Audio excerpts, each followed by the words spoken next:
Hi my dear ones, welcome back to my YouTube channel. നമ്മളിന്ന് ഛത്തീസ്ഗഡിലുള്ള buster ഡ്രേപ്പാണ് ചെയ്യുന്നത്. ഇതിങ്ങനെ തന്നെയാണോ പ്രൊനൗൺസ് ചെയ്യുന്നതെന്ന് എനിക്ക് അറിഞ്ഞൂടാ, എന്നാലും ഞാൻ കാണിച്ചു തരാം എങ്ങനെ ചെയ്തതെന്ന്. ആദ്യം തന്നെ നമ്മൾ പല്ലുവാണ് പ്ലീറ്റ് ചെയ്യുന്നത്. ചെറിയ പല്ലു, ഒത്തിരി വീതിയില്ലാതെ ഒരു മീഡിയം സൈസ് പല്ലുവാണ് നമ്മൾ എടുക്കുന്നത്.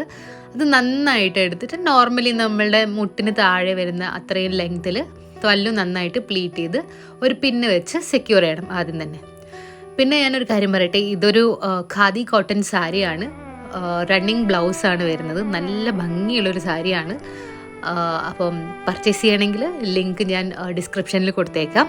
അപ്പോൾ ബാക്ക് ടു ദ ഡ്രേപ്പ്. അപ്പോൾ നമ്മൾ പല്ലു പിന്ന് വെച്ച് നന്നായിട്ട് സെക്യൂർ ചെയ്തതിന് ശേഷം ബാക്കി നമ്മുടെ സാരിയുടെ പോർഷനില്ലേ, നമ്മുടെ ബോഡിയുടെ പുറകിൽ കൂടെ ചുറ്റി എടുത്തിട്ട് നമ്മൾ ഫ്രണ്ടിലോട്ട് കൊണ്ടുവരാം. ആക്ച്വലി ഈ നോർത്ത് സൈഡിലുള്ള ഡ്രേപ്സിലധികവും അണ്ടർസ്കേർട്ട് ഇടാതെ ചെയ്യുന്നതാണ്. അപ്പം ഞാൻ നമുക്ക് റെഫറൻസിന് വേണ്ടിയാണ് അല്ലെങ്കിൽ അണ്ടർസ്കേർട്ട് അല്ലെങ്കിൽ ലെഗിൻസ് ഇട്ട് കാണിക്കുന്നത്. അപ്പം ഒരു കമൻറ്റ് വന്നായിരുന്നു, ലെഗിൻസ് ഒക്കെ ഇട്ട് സാരി എടുത്തു കഴിഞ്ഞാൽ എങ്ങനെയാണ് വാഷ്റൂം പോയി കഴിഞ്ഞാൽ വീണ്ടും സാരി ഡ്രേപ്പ് ചെയ്യേണ്ടതെന്ന്. അപ്പോൾ അത് ഞാൻ വീണ്ടും പറയുന്നു, ഇത് ട്യൂട്ടോറിയൽ വീഡിയോസ് ആയതുകൊണ്ടാണ് ഇങ്ങനെ കാണിക്കുന്നത്. നോർമലി നിങ്ങൾ സാരി ഉടുക്കുകയാണെങ്കിൽ അണ്ടർസ്കേർട്ട് ഇട്ട് ഉടുത്തു കഴിഞ്ഞാലാണ് വാഷ്റൂംസൊക്കെ ഈസി ആയിട്ട് യൂസ് ചെയ്യാൻ പറ്റുക. അപ്പം നമ്മൾ പ്ലീറ്റ് എടുത്തു കഴിഞ്ഞിട്ട് ആ പ്ലീറ്റ് നേരെ കൊണ്ടുവന്നിട്ട് നമ്മുടെ വലത്തെ ഭാഗത്ത് ഒന്ന് ടക്കിൻ ചെയ്യാം.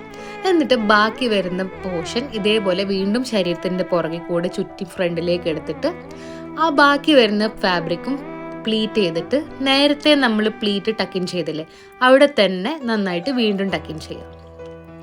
അത് കഴിഞ്ഞ് പല്ലു പോർഷൻ ഇതേപോലെ ഫ്രണ്ടിലേക്ക് എടുത്തിട്ട് അതും നമ്മുടെ ഹിപ്പിലേക്ക് നന്നായിട്ട് ടക്കിൻ ചെയ്ത് കഴിയുമ്പം നമ്മുടെ ബസ്റ്റർ ഡ്രേപ്പ് കഴിഞ്ഞു. നല്ല ഭംഗിയാണ്. പെട്ടെന്ന് സാരി ഉടുത്ത പോലത്തെ ഒരു ഫീലിംഗ് ഇല്ല.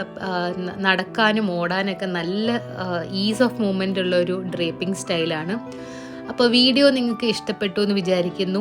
ചാനൽ സബ്സ്ക്രൈബ് ചെയ്യാത്തവരാണെങ്കിൽ സബ്സ്ക്രൈബ് ചെയ്യുക, ഫ്രണ്ട്സിനും ഫാമിലിക്കും ഷെയർ ചെയ്യുക, നിങ്ങളുടെ ഡ്രേപ്പിംഗ് വീഡിയോസ് ഞാനുമായിട്ട് ഷെയർ ചെയ്യുക. അപ്പോൾ അടുത്തൊരു വീഡിയോയിൽ പുതിയൊരു സാരിയും പുതിയൊരു ഡ്രേപ്പിംഗ് ആയിട്ട് വീണ്ടും കാണാം. Thank you so much for watching.